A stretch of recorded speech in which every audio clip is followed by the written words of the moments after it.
Inzamam natural blog চ্যানেলের পক্ষ থেকে দেশ ও প্রবাসী সমস্ত ভাই এবং বোনেদের জানাই আসসালামু আলাইকুম। আজ আমি নিয়ে চলে এসেছি আমার ছাদে যে স্ট্রবেরি গাছ বসানো হয়েছে, সেই গাছ আপনাদেরকে দেখাতে এসেছি। দেখেন স্ট্রবেরি হয়েছে এবং ফুল গাছ কিছু আমি শখের ফুল গাছ বসিয়েছিলাম এবং সেই ফুল গাছ শুধু আমি না, আমার বোন, আমার দাদা সবাই মিলে এই শখের ফুল গাছগুলো বসিয়েছে। সেই ফুলগুলো এবং কিছু অ্যালোভেরা গাছ আপনাদের সামনে তুলে ধরলাম। আজকের মূল প্রেক্ষাপট থাকবে, সামনে আরও দিন আসছে, এখানে কিছু রান্নার রেসিপি সংক্রান্ত জিনিস আপনাদেরকে দেখাবো। এখানে আমার মা রান্না করবে, সেই রান্না বিষয়ে।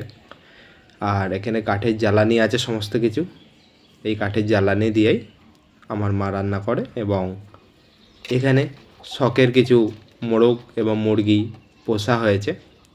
এগুলো সাধারণত সোনালি মুরগি।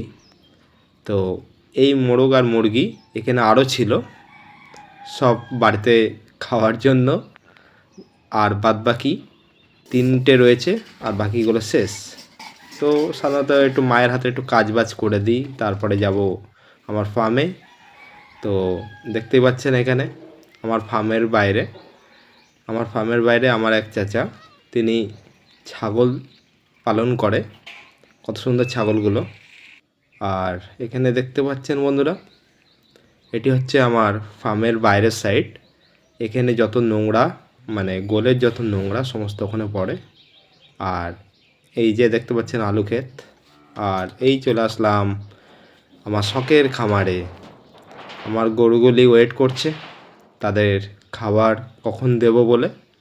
সে তো মুখ তুলে ইশারা দিচ্ছে তার জন্য খাবার দিতে। এবং আগে দুধ দহন করানো হয়ে গেছে অলরেডি, বাছুরটাকে দুধ খাওয়ানো হচ্ছে এবং দুধের বালতি বাইরে রাখা আছে।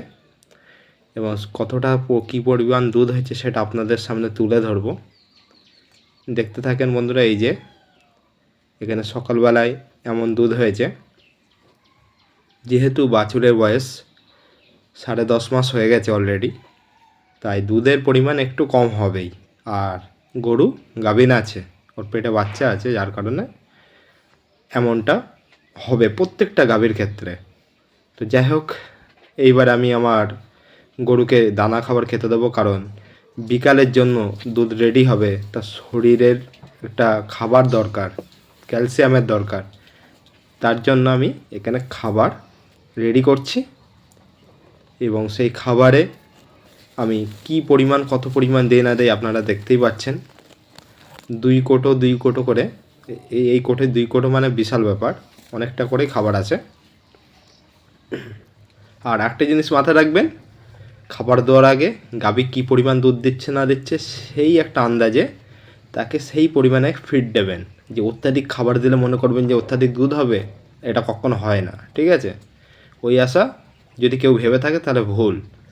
তো যাই হোক, আপনারা একটা আইডিয়া করে নেবেন যে আমার গাভী এতটা দুধ দিচ্ছে, সেই পরিমাণে একটা খাবার দিই।